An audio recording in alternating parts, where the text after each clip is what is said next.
You're listening to the Silver Lined ReLaunch, and I'm your host, Hillary DeCesar, award-winning entrepreneur and transitional coach.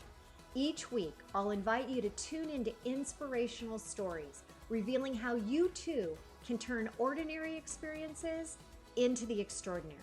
Feeling stuck? I'll share step-by-step strategies to fuel your ability to experience a life where silver linings are both abundant and possible.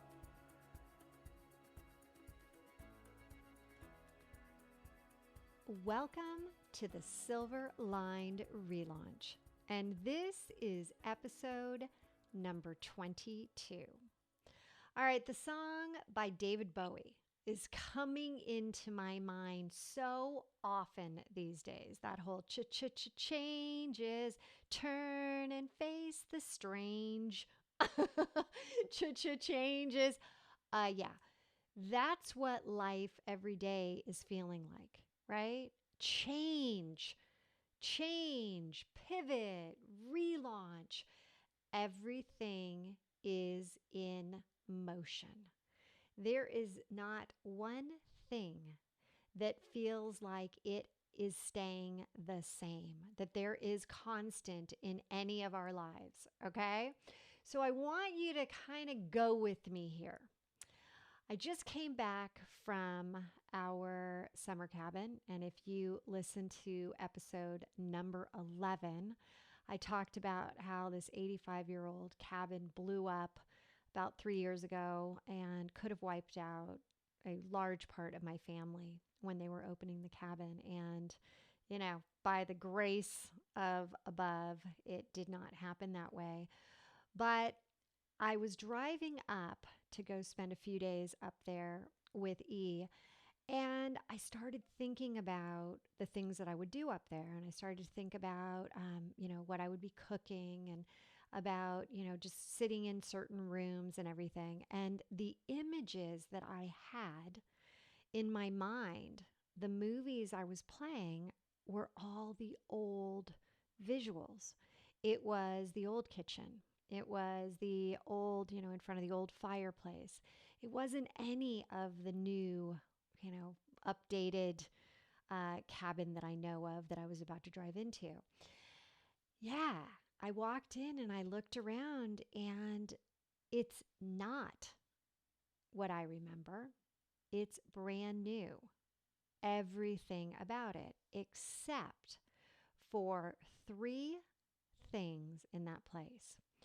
Two old posters I had taken out of the cabin and had moved to another place, and so we still had those, and I've since brought them back to this cabin.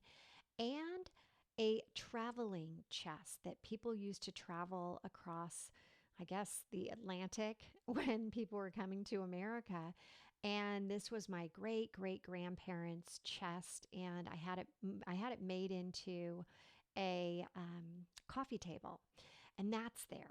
I moved it from a different place and now it's there. So those three things are old school. Like, oh my gosh, those were in the original cabin. Everything else was unfortunately burned.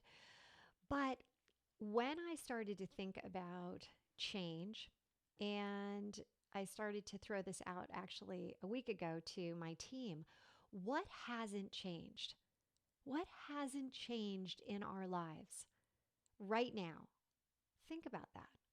Is there anything in your life that is the same as it was before the pandemic and before life became this new norm? And think about it.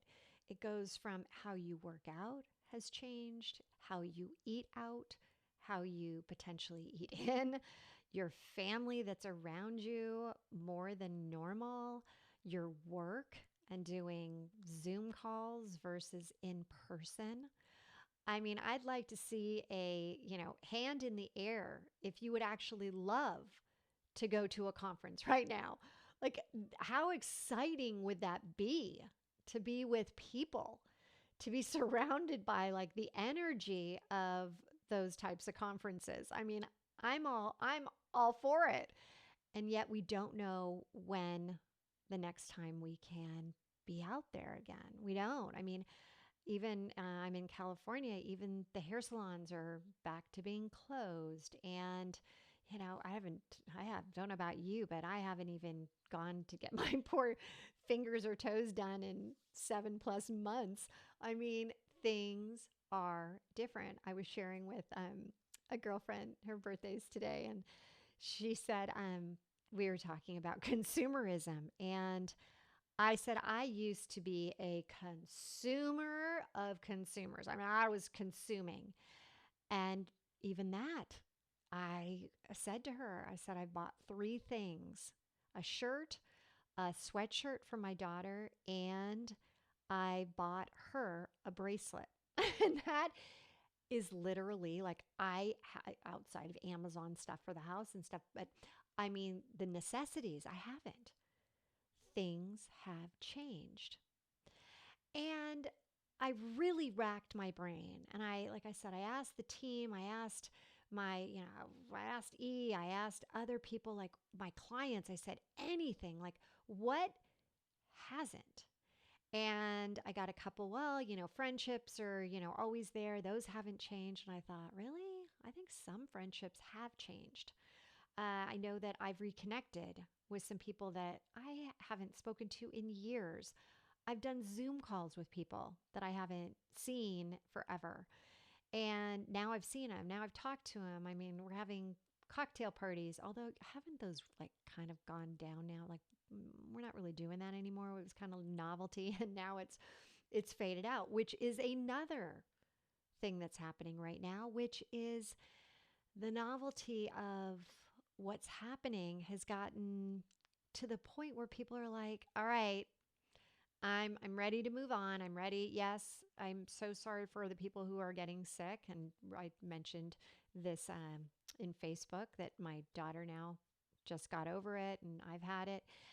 And we were lucky, right? We managed to get through it. Mine took a lot longer than hers, but she's, 19 years old. That's enough said, right? So anyway, what I got was really, and I'd love to hear from you in comments, and I'd love for you to reach out to me in the Relaunch Effect on Facebook and share with me what in your mind hasn't changed. And then it dawned on me. What hasn't changed is some core things about you and about your business. And I want to start with the core things about you. We call them our superpowers. We call them our zone of genius. We call them the things that, light us up. And I have to say, so important right now to really embrace and understand what your superpowers are, because that truly is what will light you up. When you can do more of that, whether it is you like to communicate with people, you're just like naturally a great salesperson, you're naturally you're a fabulous writer, you love to sing, you are great at the financials, which I'm like laughing about that. I'm like, ugh. But if you are, lucky you. For the rest of us, we learn how to do all of that. And I'll go into that in a minute. But this is what will end up fueling you in these challenging times. Doing more.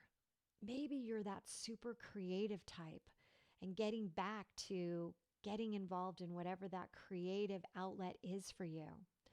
Maybe it's that, at some point you love to draw, you love to, garden, you love to skateboard.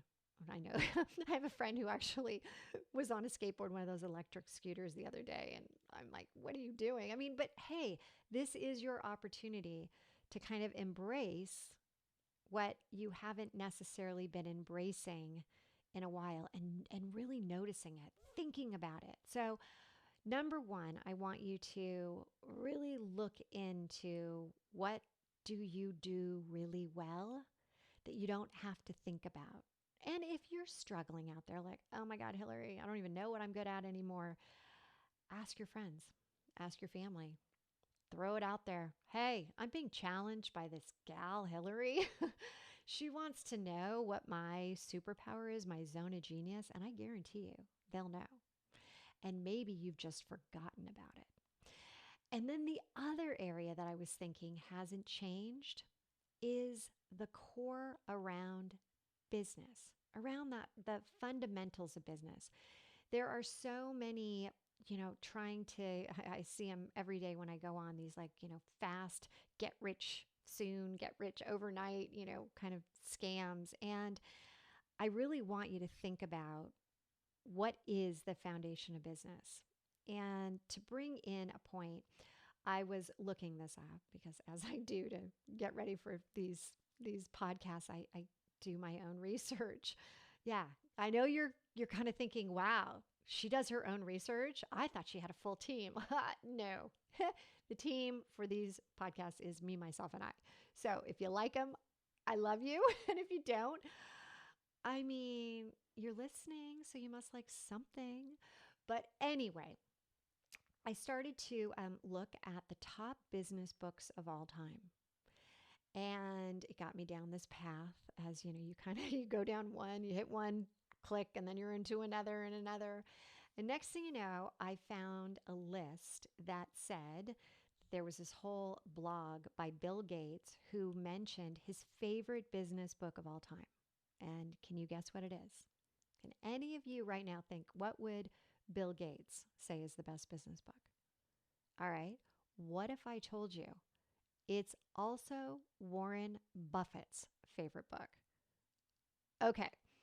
So here I am reading this, and it ends up Warren Buffett gave Bill Gates his personal copy of this book. And I'm looking at it, and it's Business Adventures. And do you know how long ago this book actually came out? 4 decades. 4 decades ago. And it is still as relevant today as it was when it came out. And yeah, there are some key nuggets in there, probably more than a few key nuggets. There are a lot. But the one that I found is that, we're all emotional beings and we're all irrational in our buying decisions. And this is core to human nature. This is biology. This is not something that you can, say, oh, it's changed.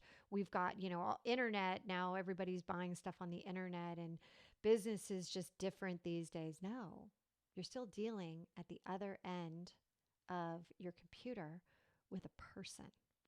And so I started to get more and more into, reading about this book and understanding it more.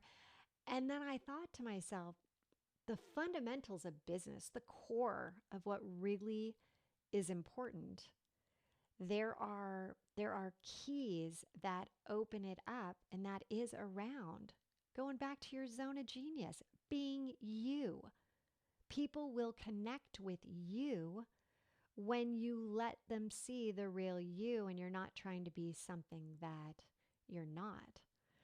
And so when you think about core foundation, you need to make sure, and as I mentioned earlier, there's those key things. It's your financials, it's your strategy, it's understanding business and making sure that you're not building your business on kind of that flimsy foundation.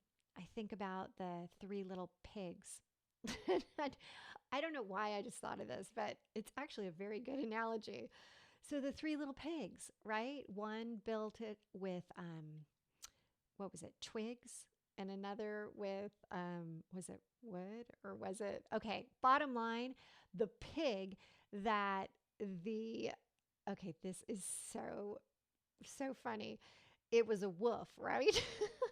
So anyway, the wolf is blowing and blowing and blowing, trying to, I'm going to huff and I'm going to puff and I'm going to blow your house down. And guess which house stood the test of time. It was the one with the solid foundation and the one with the bricks, because you can't put those heavy bricks on something that doesn't have a lot of solid foundation. And that's what I want for you right now. I want you to be creating the solid foundation as we come into, wrapping up this year, making sure that we're putting ourselves into a successful situation. That becomes your foundation. Knowing your business, knowing what business is. And that's, I think, what I love to do and I love to help people do. And hopefully now that I'm like kind of getting your thoughts going, I want you to make sure that you're thinking now, how is your zone of genius showing up in your business? And what foundations are you putting in place so that it will withstand time? They say that a hobby is something that has less, it's like almost like you have more expenses for 3 out of 5 years, and for a business you have more revenue in the 3 out of 5 years. So I want to make sure that you are now thinking that the silver lining of all of this is that we now have an opportunity to really look inside our business and do a little bit of work on that foundation and pull out some things from ourselves that have never changed. They've always been there.